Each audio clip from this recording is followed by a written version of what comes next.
பார்த்திங்கன்னா 2வது தோட்டம் வந்தாச்சுங்க. பாருங்கள், நாங்கள் கொஞ்சம் வர்றதுக்கு லேட் ஆகிடுச்சுங்க. அங்கே வெட்டிட்டிங்க வர்றதுக்கு பாதி சீப்பறுத்து பாதி கட்டி முடிச்சிட்டாங்க. இன்றைக்கி பார்த்திங்கன்னா 240 பெட்டி பேக்கிங்க. லாரிக்கு பாசிங்க. இது கொண்டே லாரிக்கு ஏற்றுனேன். இங்கே பாதி வச்சுக்கிறாங்க பாருங்கள். இங்கேயும் பாதி வச்சு அறுத்துட்டு இருக்கிறாங்க சீப்பு. வாங்க அதையும் பார்த்துடலாம். பாருங்கள் எவ்வளோ தார் இருக்குதுன்னு சொல்லி. இன்றைக்கி வேறு ஆள் கம்மிங்க. பாருங்கள் எவ்வளோ தாருக்கு இருக்குதுன்னு பாருங்கள். இந்த பக்கம் பாருங்கள், பாதி சீப்பு அறுத்துட்டாருங்க. ஒரு ஆள் தான் அறுத்துட்டு போயிட்டுருக்குங்க சீப்பு. ஒரு ஆள் தான் இருக்குதுங்க. இன்னும் இவ்வளோ பெட்டி போட வேண்டியது இருக்குதுங்க. இங்கே பாருங்கள் லைனாக எவ்வளோ பெட்டி ஒட்டி போட்டிருக்குறாங்கன்னா, அது போக நீ ஒட்டி ஹோல்ஸ் போடாத பெட்டி இங்கே வச்சுருக்குதுங்க.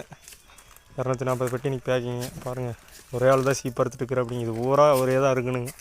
அந்த பக்கம் அறுக்காமல் வச்சுருக்கு பாருங்கள். பாருங்கள் எவ்வளோ கஷ்டப்படுறாங்கன்னு. மறக்காமல் எங்கள் வீடியோவுக்கு ஒரு லைக்கும் ஒரு ஃபாலோவிங்ஸ் ஒரு சப்ஸ்கிரைப் பண்ணிடுங்க எல்லாருமே.